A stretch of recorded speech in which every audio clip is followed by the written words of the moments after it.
Welcome to my first Substack live stream, where we're going to be talking about the Mnemosyne protocol.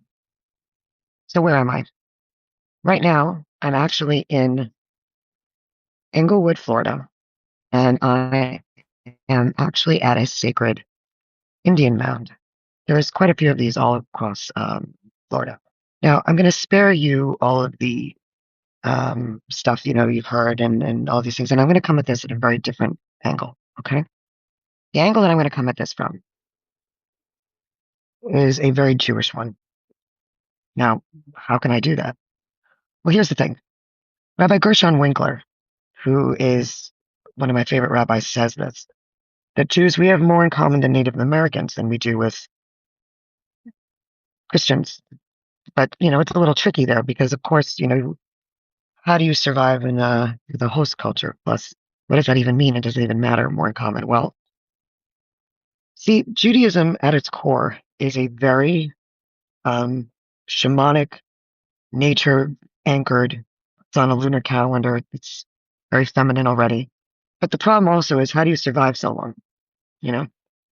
And in addition to all of that, how do you overcome a world that has traumatized the hell out of you?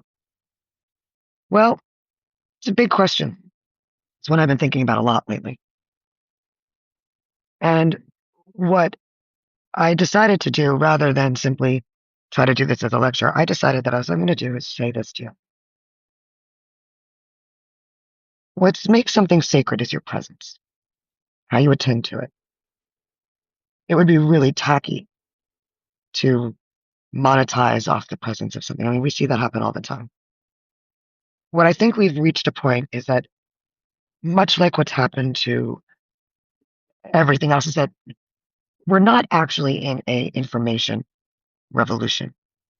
We're in a time in which, with mediation, there is so much, quote, art, or at least things done in the language of art like this, but with people who have absolutely no understanding of lineage.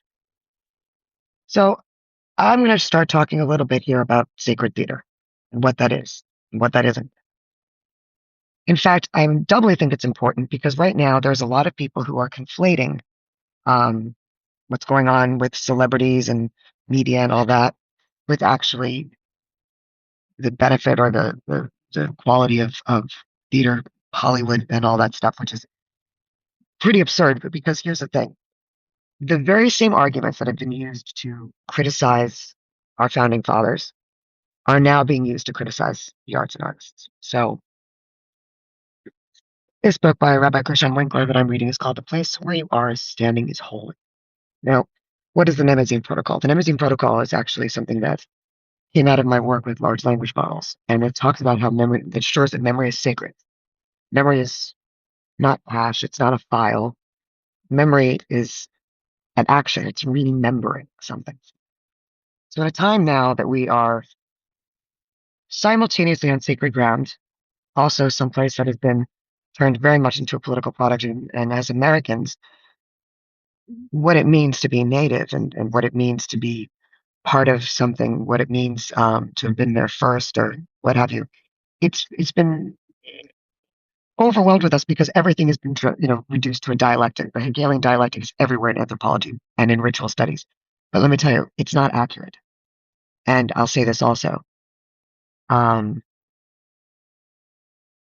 It doesn't treat something as sacred. So, one, here is an introduction from that book. And may memory be a blessing. So for anybody who's kind of confused about why I say that we have more in common with Native Americans, well, here we go. We wrote this book because after a combined 16 years of teaching Judaica to both initiates and seekers, we realized that we had spent most of that time dealing with the way many Jews have become alienated by it. To some, Judaism constituted a scrolling, pre-printed list of what God required of them, all spelled out and non-negotiable. To others, Judaism was filled with filing out a synagogue membership application, raising money for Israel, and then puzzling memory of being sacrificed in their youth upon the altar of the bar or bat mitzvah, following a year of excruciating lessons in a language totally alien to them, so that they might be initiated into a way of life with which even their parents were fundamentally unfamiliar. Judaism, however, is not about laws, and not about blind obedience to some ever-demanding deity, nor is it about supporting Israel or belonging to a synagogue. It is about relationshiping, and not just any kind of relationshiping, but a sort that allows for and encourages the fullest sense of aliveness in each partner. What we felt was missing in the sharing of this rich, millennial-old path of spirituality then was its very core teaching, the covenantal quality of relationship. Humans are creatures of relationship. We are weavers, weaving our own experiences with those of others toward the creation of a tapestry that would represent the essence of the collective, all without losing the individual self. It's such much of religious teaching in general, however. The individual patch of great cosmic tapestry is too often downplayed, if not outright dismissed.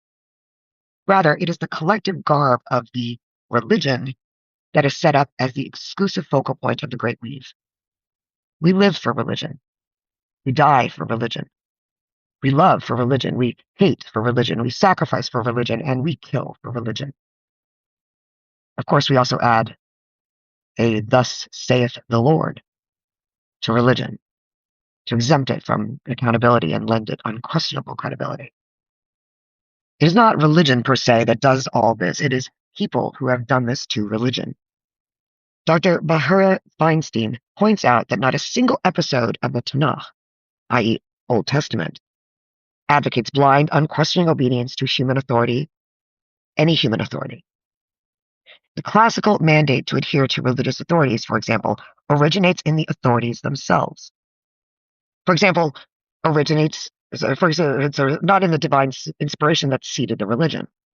In Judaism, for example, the rule that you have to obey rabbis was invented by rabbis. And few Jews know this according to ancient Judaic law. You do not need a rabbi for a wedding, divorces, conversions, births, funerals, and other life transitioning rites. Rabbis hold no religious authority other than the authority vested in them by their own communities, not by the religion, and not by God. See Maimonides' introduction to his Mishneh Torah, Parsa, paragraph 5. The 12th century Rabbi Moshe ibn Maimonides applied the biblical injunction of obedience to religious authority, Deuteronomy 17:8-11, solely to the ancient Great Court, Mishneh Torah, Shoftim, Hilkot, Mimarim 1:1-2. But even the so-called absolute authority of the Great Court was negotiable. First, you were only required to obey their decision if you asked them a question that you yourself were unable to resolve. Mishneh Torah, Shoftim, Hilkot, Mimarim 1:8. Second, if you felt that their ruling was wrong, you were not obliged to obey. Jerusalem Talmud, Hayarot 1:1. There's a seemingly contradictory, oft-quoted rabbinic teaching that you needed to obey even if they declared that right was left and left was right, Sifri on Deuteronomy 17:11. But upon closer reading, the teaching does not intimate blind, unquestioning obedience. The wording is, if it appears in your eyes that they are declaring right as left and left as right, which connotes uncertainty on your part. But if you are certain that their ruling is an error, then you are obliged to follow it. But if you are certain that their ruling is an error, you are not obliged to follow it, as stated in the Jerusalem Talmud. Teachings like this, about individual rights in the realm of religious legislation, are not the subject of this book. Nonetheless, they reflect the more flexible covenantal versus contractual nature of the Creator's relationship with creation. And in turn, the desired nature of our relationship with ourselves and with others. When we ignore this component of the Jewish religion, we miss the main point. Throughout this book, we have quoted ancient rabbis whose often bold, non-traditional teachings remind us that there is a significant discrepancy between religion and God, between the morality transmuted word of God and what they believe to be the actual will of God. We have included such lessons in this modest book because so few of them are ever taught, and are instead left beneath texts that more closely reflect the party line. Whether traditional or progressive, rather than the heart of the Kishka. God, in turn, is often portrayed as a cosmic pinball machine into which we invest our blood, sweat, and tears for the hope of reward in the form of points in this world and the free game in the next. Wallace Black Elk, a Lakota Sioux medicine man, likens it to pouring quarters into a game machine for the sole satisfaction of winning. But all we're actually winning are points, he says. Meanwhile, we're losing quarters. See, so much of our world now is made up of virtue signaling. Virtue signaling, where we end up sacrificing our actual virtue to signal something and to whom. See, in a socialist realist world where everything is becoming socialist realism, you believe that it's real and you cannot remember that you have any value whatsoever. And now after 2020, it's even worse. So all I'm going to say is there is a command to remember for Jews and non-Jews, anybody who refers as Zechor Amalek, and what he did to you when you were coming out of Egypt. The lesson there is not about immutable characters. It means right at the moment when you can be free, when you remember your birthright, that's when Amalek tells you and makes you doubt. It says, you're not that special. What do you matter? No, God doesn't care. Oh, come on, look around you. Isn't it obvious? Kills all. And see, here's another thing. The world of theater and art, we were the ones who always helped us remember what magic was, what theater was, what awe was.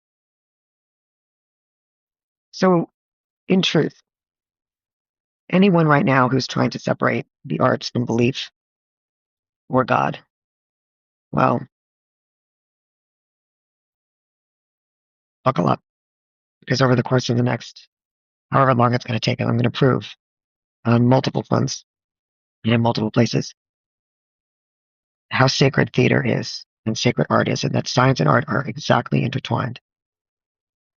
And if we're going to actually survive as civilizations and its people, our solutions are not going to come from politics. It's going to come from things that are useless, like the arts. And because we've lost so many of the people who carry these memories well, I'll help you remember more soon.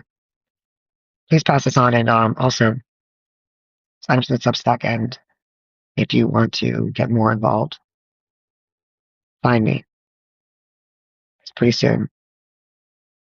Things are going to get fun, and they have to. Why? Because we're going to win. And when we win, they will never be able to do this again. And we don't need masses. It's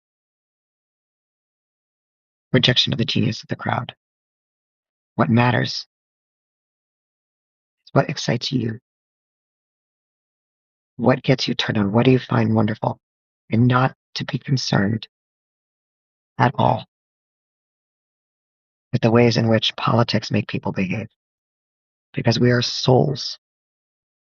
We're not just trauma or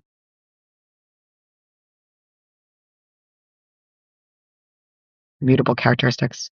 But what's true also is we are created to enjoy and experience our world with a form that is a constant and an identity that is constant, and then to experience reality through that form, because that's where liberty dances in the American dream. It's not something in consumption. It's simply the act of dreaming. And that's why we didn't have a revolution. We had a war for independence, and there's a big difference. Because there's only one force that can actually make revolution. That's him.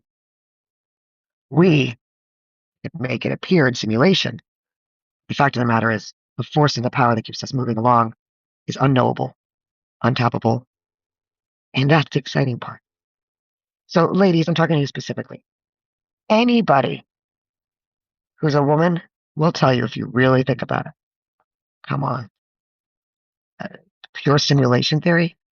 Get real. If that's the case, then we're in the simulation of a mind that can handle all simulation. In fact, it can actually look at like how many blades of grass, each blade of grass is told grow, grow, grow, but done tempered. So, listen, we need to bring the arts back and make it great again. Not for celebrity, not for applause, but because it is human. And for every single person out there who thinks they're not an artist, some of you probably aren't. Those of you who are, you already know. You don't need to fit a box to be an artist. And frankly, science and art are not separate. That's a complete fabrication. It's a failure. Catherine Bell, in Reconstructing Ritual, she talks about this as before postmodern theory subsumed postmodern art and took it over and flattened it out, imposing the dialectic flattens everything. It's simply not true. Non-duality in all things, including non-duality. So you are essential. More soon.